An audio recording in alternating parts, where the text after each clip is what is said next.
tell we're in for a real treat.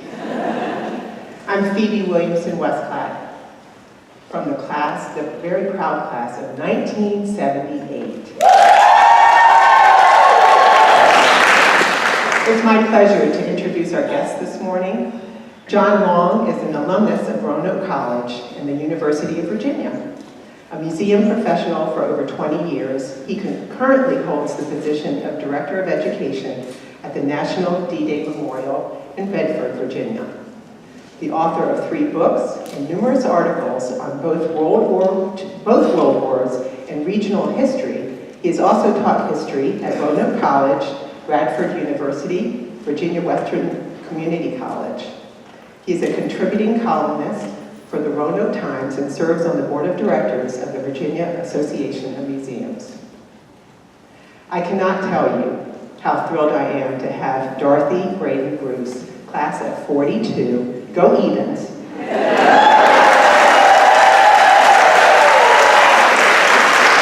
join us this morning. That was one of the first to learn that the Japanese had surrendered and World War II was over. She even knew before President Harry Truman. But for 70 years, she and the rest of a top-secret group of women recruited by the government were not allowed to speak about their work breaking codes, an effort that is credited for helping the Allies win the war. She may not like this, but Dot has a birthday this month. She will be 98 years young.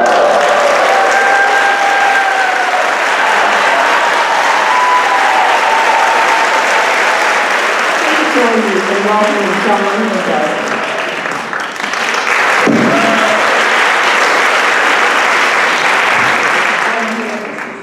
Thank you, Phoebe, and wonderful to be here. I've looked forward to this for weeks now.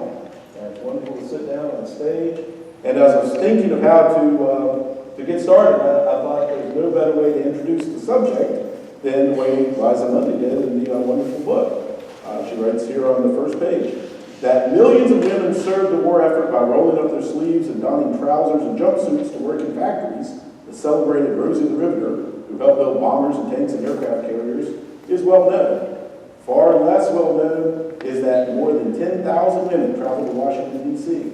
to lend their minds and their hard-won educations to the war effort.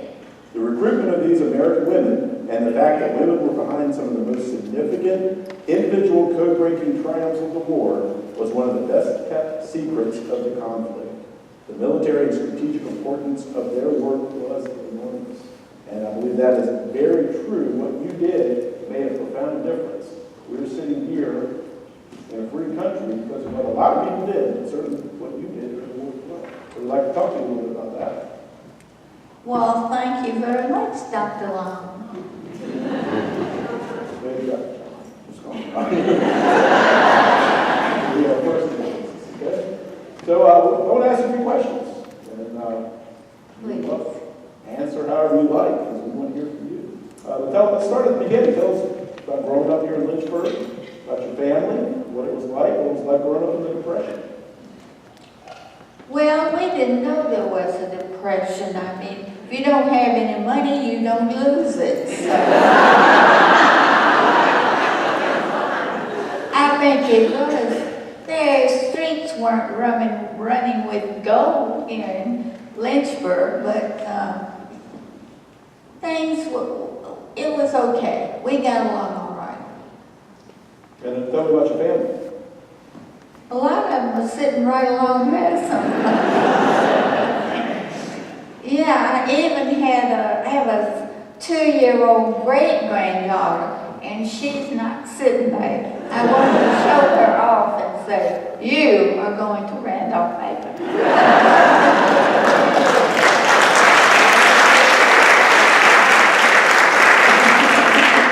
That's what my mother did to me. Tell us about that. What made you want to go to Randolph-Macon Women's College? My mother told me to. No, it's true. How did that door open up?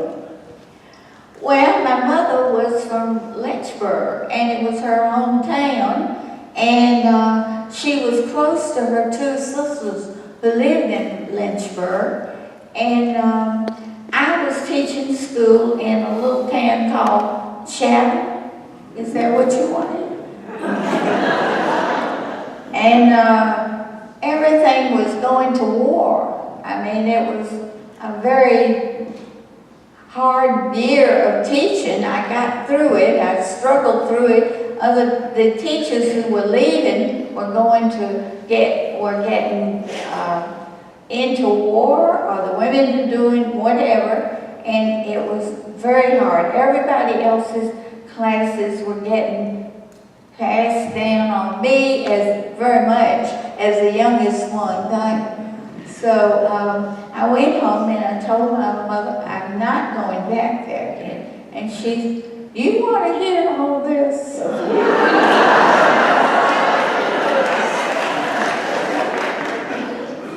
She said that Randolph-Macon was asking teachers of English and math to apply for a job in Washington. And they didn't say what kind of job, some kind of government job. Well, that sounded good to me at that point. What kind of job did you think it was? I had no idea, but it didn't matter. I graduated from Randolph-Macon. So you kind of jumped into it sight unseen. How did you feel just getting on a train and going off into the unknown? Well, no, I was not worried because I knew that I had gone through Randolph-Macon. I'm sorry to sound like I'm giving it all so much of a plug, but I am.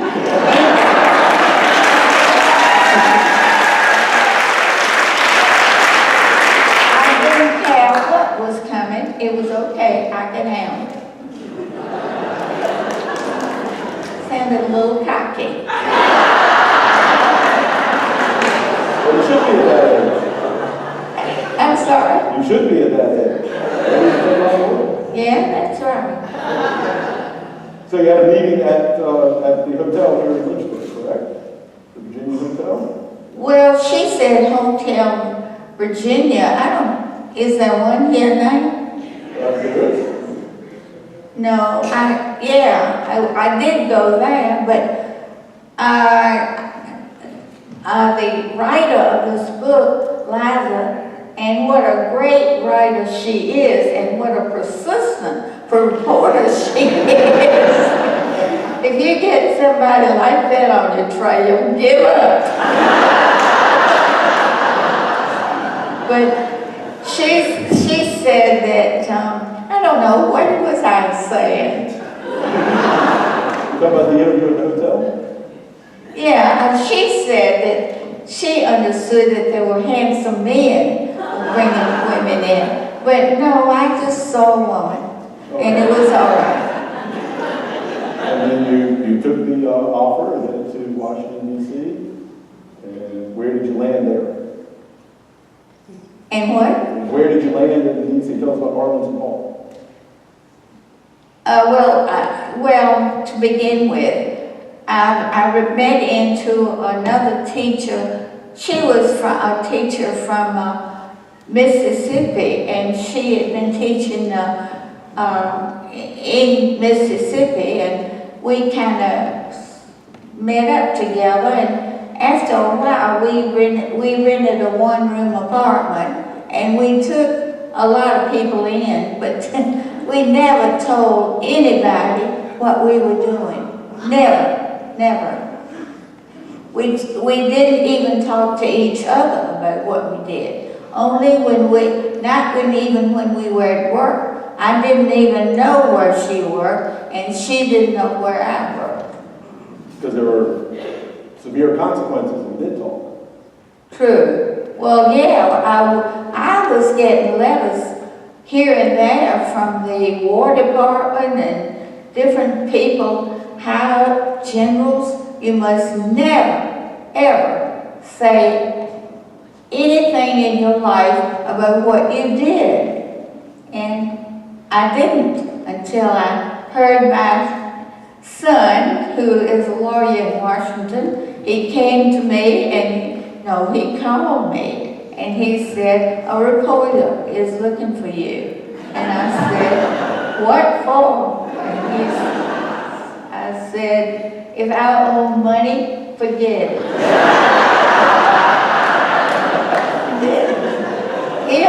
He'll say that I said that. And he said she wants to know what you did during the war when you were working in Washington. And I said, forget it. So he said, well, she wants me to bring her in to see you. I live in assisted living in Richmond. Good place. Spring Arbor. Can't do better than that. And she said, he did, and I said, well, I'll tell you, if you bring her in and sit there and show me the legal material you have that showed the archive is now open. It had just opened. You show me that you have that, I will consider it. But you kept the secret for decades. I'm sorry? You kept the secret for decades of the kind of work that you did. I admire that. Until that point, yeah, but she got it out of me. Well, it didn't matter then because the archive in Maryland had been opened by the War Department. And this lawyer had been given, no, she's not a lawyer, she's a writer, a very smart writer. She had been given the right to write this book, and I never, ever thought this book would be told in my lifetime, and it almost wasn't. So you're all we're glad it was. Thank you. So tell us a little bit about what you did. What was a typical day like in Arlington Hall when you went to work? Well, there was no usual day because when things got bad with, hope nobody's Japanese here. When things got bad and we could see that messages were flying back and forth within the enemy, Japan, we knew that something was going on, and then at that time, we worked every day, but at that time we would have to be working at night sometimes, and 6 days a week, and then off on the 7, and to get the messages decoding and get them as fast as we could to our troops. That was the important thing. So in a typical day, how many messages were you in charge of? It just varied? I have no idea. I mean, however much they were heating up, you know. They had, at one time there, we realized that they were building up around the shores of Japan, building up large things of oil and you know, foodstuffs. They were getting ready to spring them on us. So, yeah, we knew about it, and we were sending the troops in. So a lot of pressure to the work. I'm sorry? A lot of pressure to the work. Questions? Pressure. Pressure. I'll say. A lot depending on what you were doing. When you weren't working, what did you do for fun? Well, not much.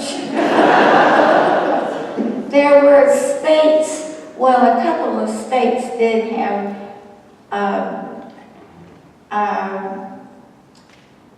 dances for they would bring in the government workers and the soldiers and sailors and anybody in the government could come free. And We went to a couple of those. And traveled a little bit? And what? Traveled a little bit in your off hours?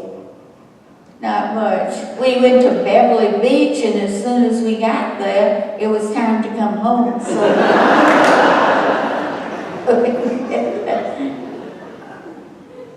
Tell me about Washington DC during the war. Coming from a smaller city, what was it like to be in that big bustling capital? Teeming with military people. It was absolutely, that's when it was that I knew I couldn't keep that job anymore, teaching school. It was too much. The men were all going in there. You couldn't get through the military people. Of course. I'm sorry? Of course. And then a lot of women coming in to do government work too. Right. Well, now, not a lot of those were sifted down to code girls, but I read that number you had there. Mm-hmm. Yeah, they interviewed until I guess they sifted you down a little bit. Let's go back to the question of the secrecy that you had to maintain. What did you tell people you were doing? How did you keep the secret? Well, at that time, you didn't have to tell anybody. They assumed you had a government job with all those people coming and going. You didn't have to say. And if they did say, you just say, I have a government job. And so. And you just kept the details quiet. Oh, absolutely. We didn't even I didn't talk to my roommate.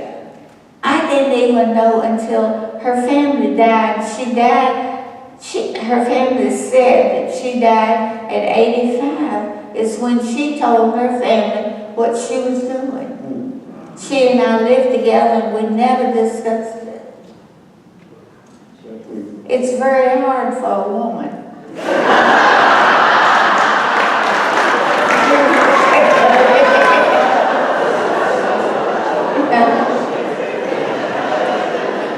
He knows that. I admire the ability to keep secret for important reasons. That's an admirable thing. Thank you. The book talks about something I found interesting. The letter writing, that was such an important part of the culture at the time. You wrote letters to your family, obviously, but then to a lot of men in uniform as well. Tell us about that. Why did you do that? Why did you think that was important? You're making me sound like a diva, and I was not. You can't do that. I had two brothers who were drafted right into high school. And as a matter of fact, one of them went through the Battle of the Bulge while I was there. And right now he lives in northern Georgia, and he is in hospice care. But through this book, we in his family heard what he did in the Battle of the Bulge. And it was pretty awful because the people who went through that fighting and all that, they did not want to discuss it when they got home. So he's doing all right now. We just heard about that yesterday. He's doing better. And you wrote letters also to some friends. You had a boyfriend in service?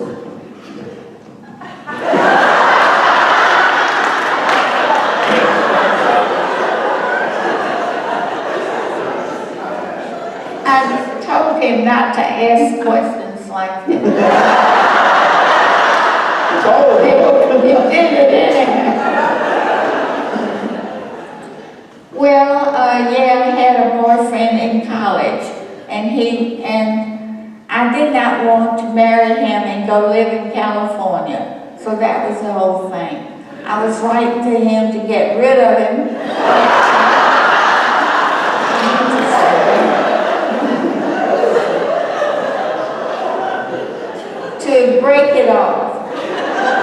meanwhile, I was writing to another one whom I married and lived.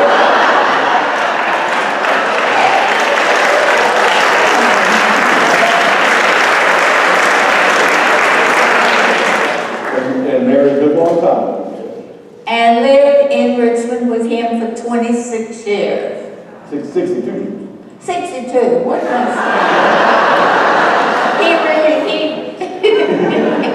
You told me that earlier, so. He remembers better than I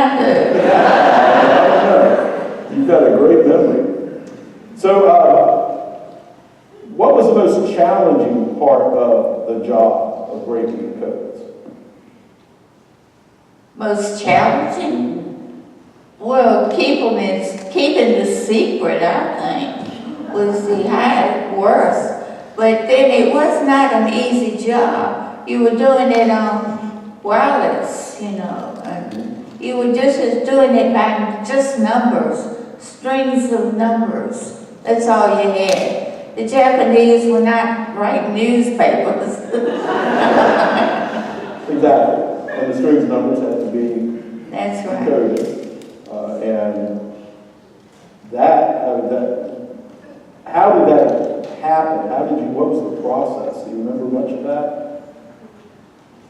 Well, I just remember that it was long strings of numbers like that. You had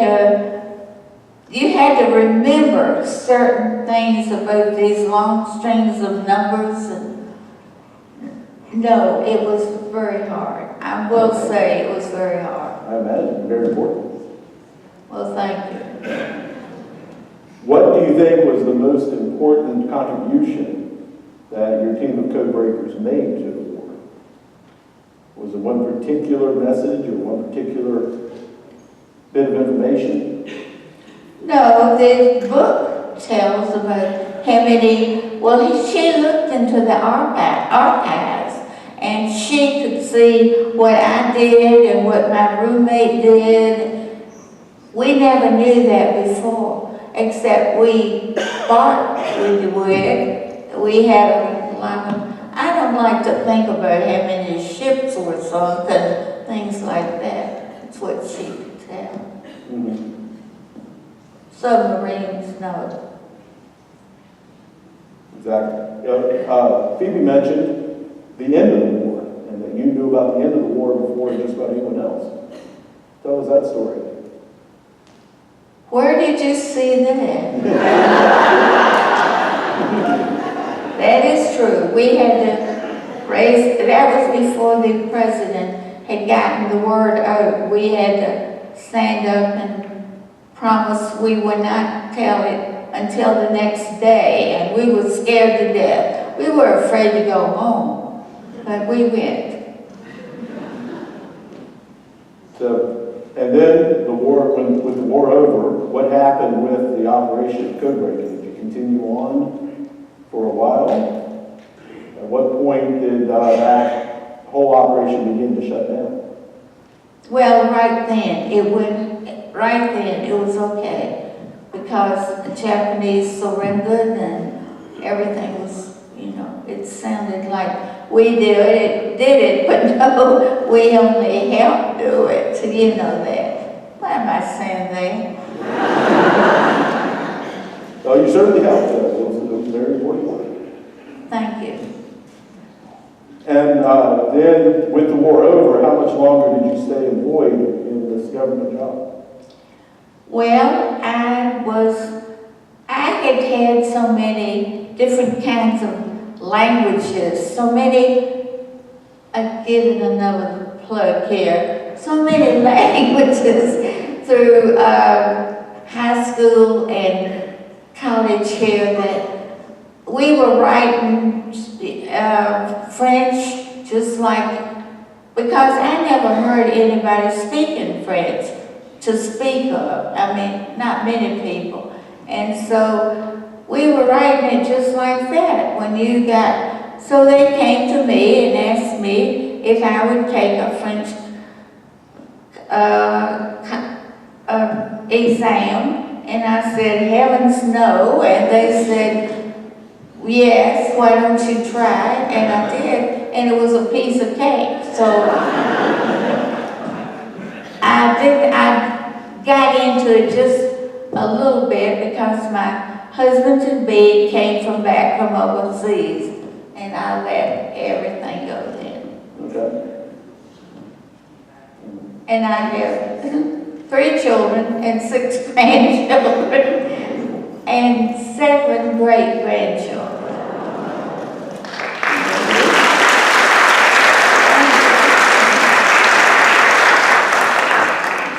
I talk to a lot of veterans in my job who were in uniform, and I'll ask them the same question I'll ask you. What would you like the legacy of your generation to be? What do you want us to remember about the men and women who fought that war? I don't know. It's so long.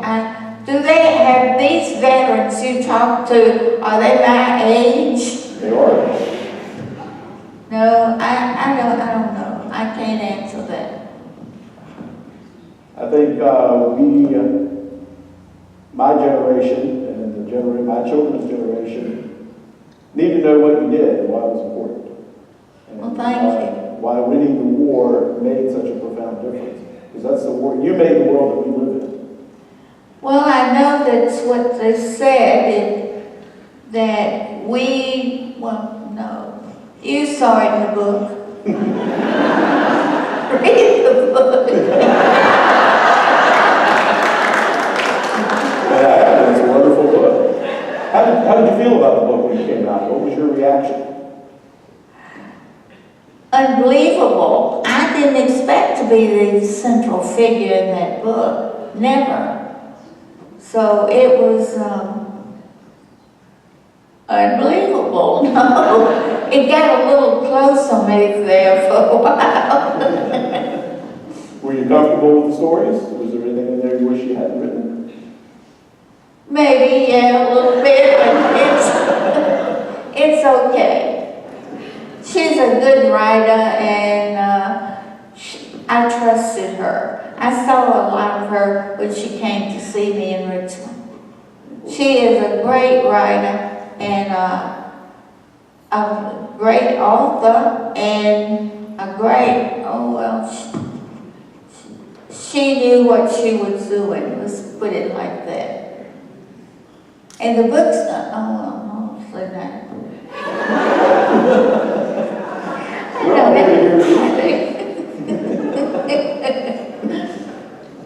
There is a story, it is coming out, but there will be a movie of that book.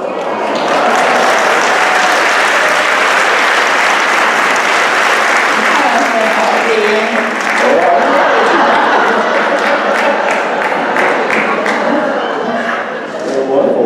We will look forward to that. It's gotten you a lot of attention.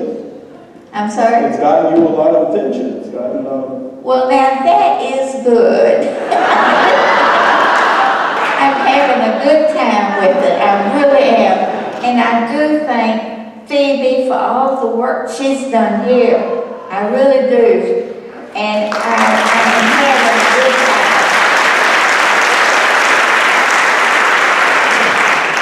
so, when this came out, you've gotten a lot of attention, you've spoken a lot of places. Have you met other ladies who are in code breaking? Have other people come to tell you stories? No, I don't think anybody as old as I know I get letters from people who say their mothers were code breakers, and some of those we write back to, but no, I haven't met any of them. As you get as old as this, everybody goes.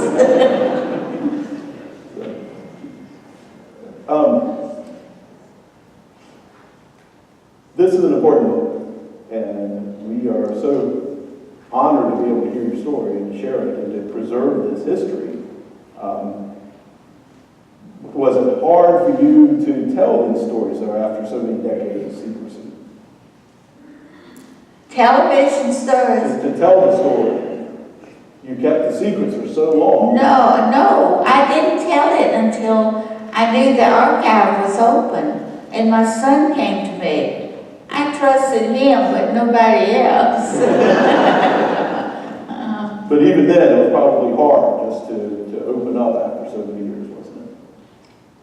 Yeah, but it was hard to do. I didn't like the idea of doing that because I had been too long keeping it a secret. And I couldn't even tell Liza how we did the coding very much until after I could think about it for a while. Mm-hmm. And there's nobody on there is me. Right. 'Cause these people, People ask me that, but no, we never wore uniforms. We would never have worn uniforms, no. you were a civilian. Well, what? You were a civilian. The Navy. No, we were a part of the Signal Corps. Okay. Mm-hmm. But not in uniform, whereas the Navy waves wore uniform, that's who's on the cover, correct? Right, I think so, but no, we did not wear uniforms. We would have liked it better if we'd worn the fancy little maid locker or whatever uniforms, but no. We were supposed to be under cover, really.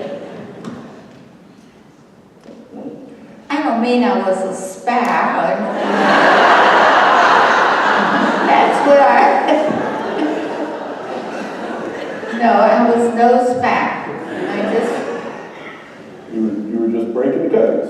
That's right. What you're supposed to do. That's it. Exactly right. So what else would you like to say about your experiences? I think you've covered it all. No, it's been nice talking to you. Oh, it's been an honor. Well, so am I. Well, I want to thank you for telling these stories and for sharing your history, and most importantly for what you did during the war, because it really made a profound difference.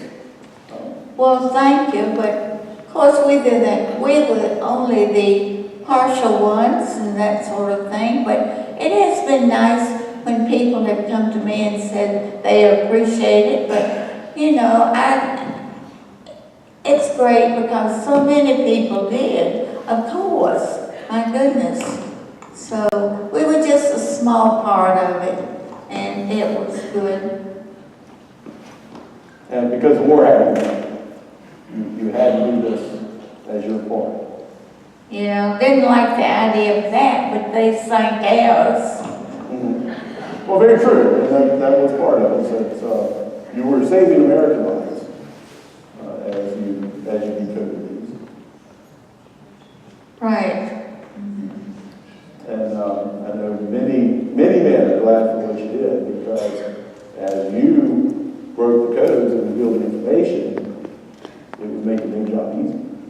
Well, thank you. So, well, I want to thank you again for the conversation and for all that you've done and for telling these stories. And anything else you'd like to say in conclusion? Well, thank you for coming. I'm sorry I couldn't be more You prim. wonderful. Wonderful.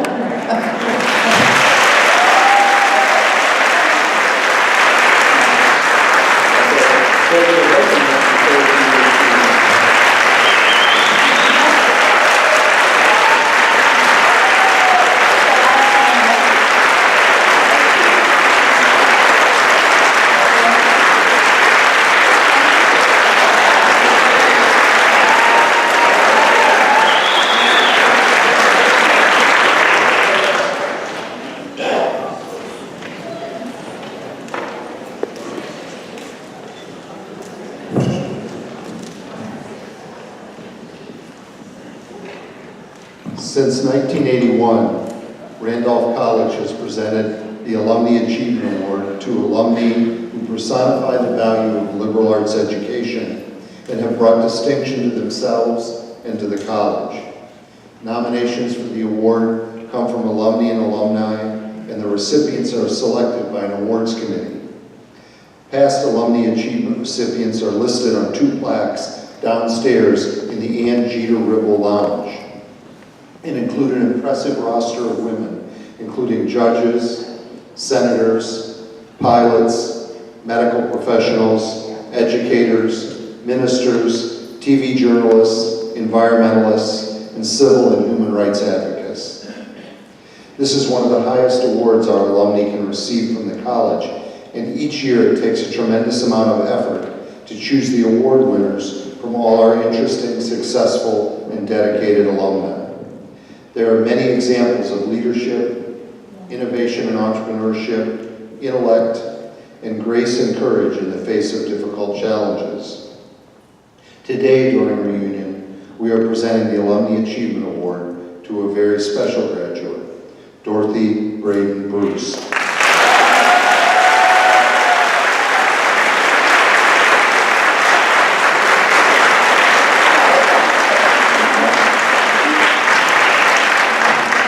Class of 1942, known by her friends as Dot.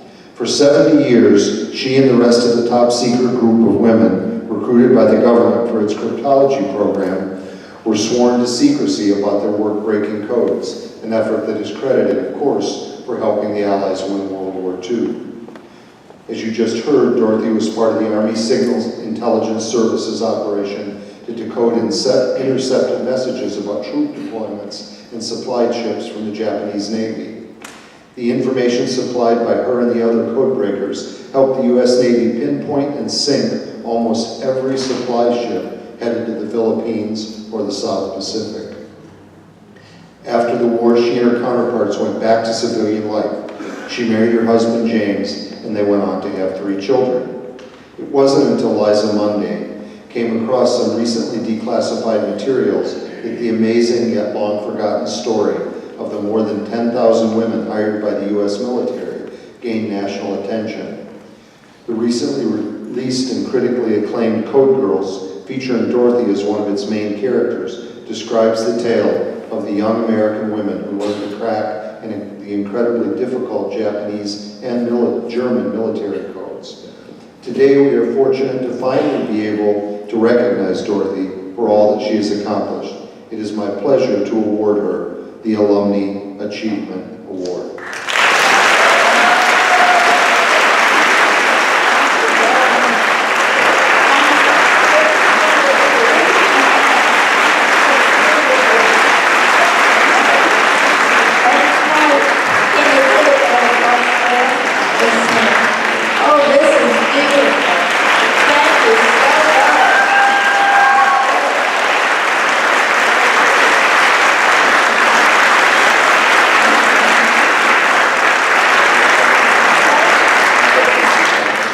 Yes, please.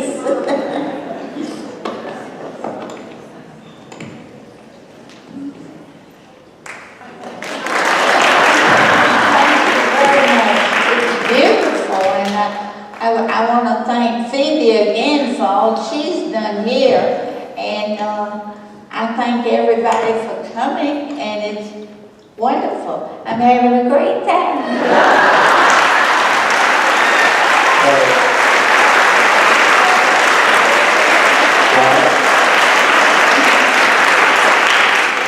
Dot, we in turn thank you for being here today and for all the very special ways that you make us feel about your education and what it helped you to do in the world. I want to thank you all for being here today, and I hope you enjoy the rest of the reunion.